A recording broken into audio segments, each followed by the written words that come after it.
Hello friends, आपका बहुत बहुत स्वागत करती हूँ आपके अपने channel legal help in Hindi में। फ्रेंड्स, आज के इस वीडियो में हम जानेंगे ग्रेच्युटी के बारे में और उसकी शर्तों के बारे में।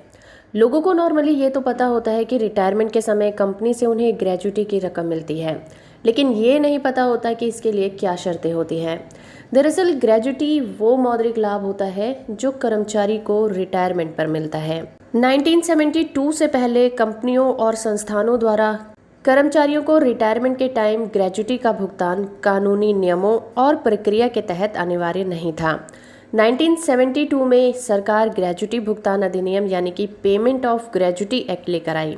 इस अधिनियम के तहत कंपनियों के लिए कर्मचारियों को ग्रेच्युटी का भुगतान करना जरूरी हो गया।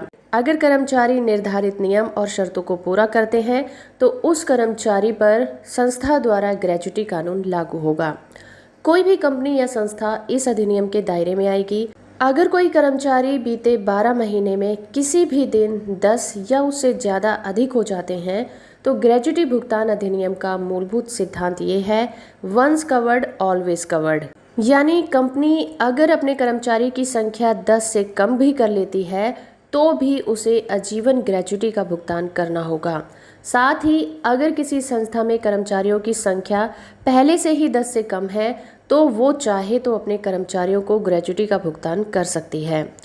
एक कर्मचारी को ग्रेच्युटी की रकम तभी मिलेगी जब वो किसी संस्था या कंपनी में 5 या उससे अधिक वर्षों तक काम करता है।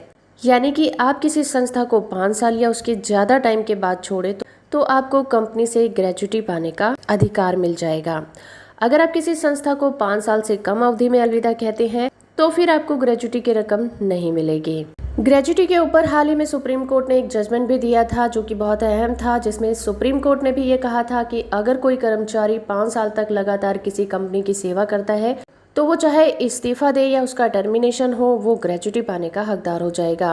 अगर आप उस जजमेंट की PDF कॉपी चाहते हैं तो नीचे आपको लिंक मिल जाएगा, आप उस जजमेंट की कॉपी डाउनलोड कर सकते हैं और उस जजमेंट को पढ़ भी सकते हैं। वीडियो अच्छा लगा है तो आप इसे लाइक और शेयर जरूर करिए। चैनल पर नए हैं तो चैनल को सब्सक्राइब कर लीजिए, साथ में ऑल नोटिफिकेशन बटन को भी ऑन रखिए ताकि जब भी मैं कोई नई वीडियो अपलोड करूं तो आपको उसकी नोटिफिकेशन मिलते रहे।